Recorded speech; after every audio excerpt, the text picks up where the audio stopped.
A Península Ibérica, no final do século XIV, era uma região de conflitos e convulsões políticas. Portugal, emergindo como uma nação soberana sob a liderança de seu rei, enfrentava uma ameaça existencial.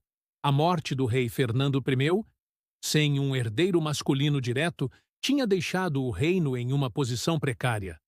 Sua viúva, a rainha Leonor Teles, era impopular, e muitos temiam que sua filha com o rei falecido, Beatriz, casada com o rei Juan I de Castela, pudesse levar Portugal a se tornar uma mera província castelhana. Este cenário de incerteza levou à crise de 1383 a 1385, um período interregno onde facções rivais disputavam o controle do país. O meio-irmão bastardo de Fernando, João, mestre de Avis, emergiu como uma figura central, apoiado por aqueles que desejavam preservar a independência portuguesa. Esta luta pelo poder culminaria na Batalha de Aljubarrota, um confronto decisivo entre as forças de João de Avis e as tropas de Juan I de Castela. A preparação para a guerra foi intensa de ambos os lados. Enquanto Castela reunia um exército vasto e bem equipado, Portugal mobilizava seus recursos limitados com uma determinação feroz. A batalha não era apenas um confronto militar, era uma luta pela identidade e continuidade de Portugal como nação soberana. À medida que a ameaça de invasão se tornava iminente, Nuno Álvares Pereira assumiu a responsabilidade de conceber uma estratégia que protegesse a soberania portuguesa. Consciente da desvantagem numérica de suas forças em comparação com o exército castelhano, Nuno optou por utilizar o terreno ao redor de Aljubarrota, que era ideal para implementar suas táticas defensivas.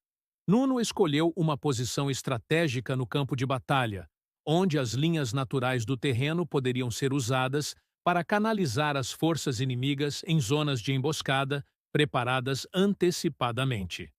Ele ordenou a construção de fossos e trincheiras ocultos, destinados a desorganizar e retardar a cavalaria castelhana, que era um dos pilares da força de ataque de Juan I.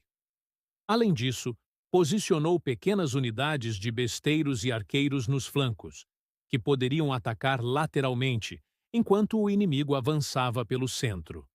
Para maximizar a eficácia de sua estratégia, Nuno também treinou seus soldados para lutar em formações compactas, conhecidas como quadrados, que ofereciam grande resistência a cargas de cavalaria e permitiam uma resposta rápida e organizada contra ataques de infantaria.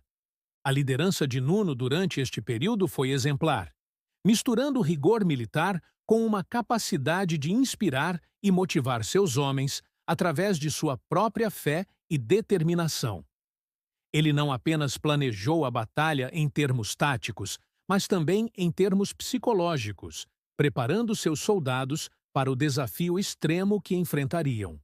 Com o cenário e os jogadores principais estabelecidos, a atenção se volta para a estratégia de defesa concebida por Nuno Álvares Pereira.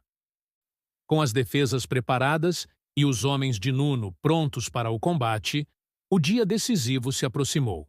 O dia 14 de agosto de 1385 amanheceu com um céu tenso e nublado, espelhando a ansiedade que permeava ambos os exércitos. À medida que o sol se levantava, as forças de Castela, sob o comando de Juan I, começaram a avançar em direção às posições portuguesas, que esperavam, firmes e silenciosas, as ordens de Nuno Álvares Pereira. Conforme o exército castelhano se aproximava, a tensão acumulada transformava-se em foco e determinação.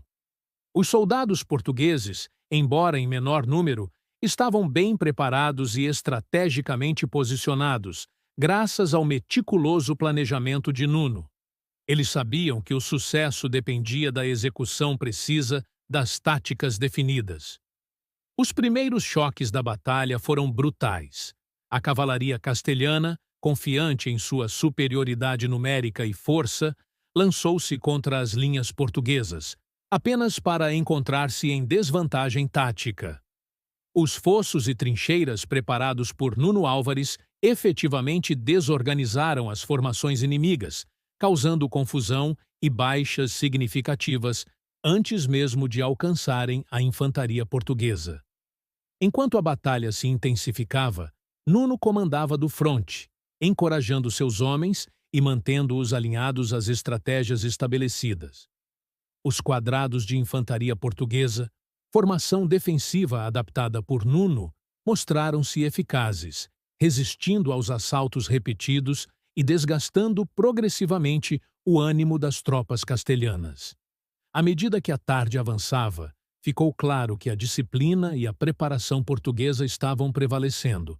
A habilidade de Nuno Álvares em antecipar os movimentos do inimigo e adaptar suas táticas em tempo real foi crucial, permitindo que as forças portuguesas explorassem as fraquezas emergentes no exército castelhano.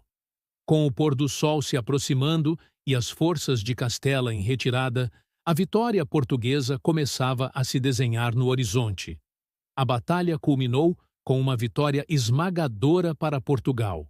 Uma vitória que não só assegurava a independência do país, mas também solidificava a reputação de Nuno Álvares Pereira como um dos maiores estrategistas e líderes militares da história europeia. Com a poeira da batalha assentando e o país celebrando sua soberania assegurada, é hora de refletir sobre o legado duradouro de Aljubarrota. A vitória não apenas garantiu a independência de Portugal contra as ambições expansionistas de Castela, mas também solidificou o sentido de unidade e orgulho nacional entre os portugueses. Nos anos que se seguiram, a Batalha de Aljubarrota foi celebrada como um exemplo quintessencial de liderança, estratégia e resistência. O rei João I, outrora o mestre de Avis, foi consolidado como um líder legítimo e respeitado, cujo reinado marcaria o início de uma era de prosperidade e expansão para Portugal, culminando nos famosos descobrimentos marítimos do século XV. Nuno Álvares Pereira, por sua vez, tornou-se uma figura lendária. Seu legado foi eternizado não apenas nos livros de história, mas também na cultura popular, através de lendas, peças de teatro e, mais recentemente, filmes e documentários. Sua canonização como santo pela Igreja Católica em 2009 reforçou seu status como um herói moral e espiritual, cujas ações transcenderam suas conquistas militares para tocar os aspectos mais profundos da fé e do caráter português.